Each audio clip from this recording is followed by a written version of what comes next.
Sono entrambi sotto inchiesta per omicidio stradale i due automobilisti coinvolti nello schianto in cui giovedì sera lungo la Postumia a Paderno di Ponzano ha perso la vita Natalia Frare, 64 anni, di Postioma, e in cui è rimasta seriamente ferita la nipotina di 3 anni.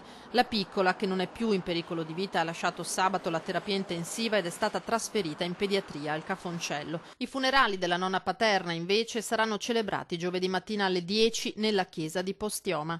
3 le auto coinvolte nello schianto all'altezza dell'incrocio al Baston, finito ancora una volta sotto accusa per la sua pericolosità, tanto che la giunta comunale ha nuovamente sollecitato la provincia a intervenire con provvedimenti urgenti per ridurre il rischio in quel punto. Ma i fattori che hanno causato l'incidente mortale sono anche altri. Il conducente dell'auto che ha provocato la carambola a centrostrada dell'utilitaria di Natalia Frare, centrata poi da un SUV, un 32enne di Povegliano, sarebbe risultato positivo all'alcol test con un valore nel sangue molto elevato. Anche per questo l'iscrizione nel registro degli indagati del conducente del SUV, un 50enne di Cornuda, non sarebbe che un atto dovuto. Sul posto, visibilmente sotto shock, ha più volte ripetuto di essersi trovato l'Opel Corsa improvvisamente di fronte e di non aver potuto evitare l'impatto. A questo proposito la procura ha disposto accertamenti sulla velocità a cui viaggiavano i veicoli coinvolti, altro tassello essenziale per accertare le responsabilità.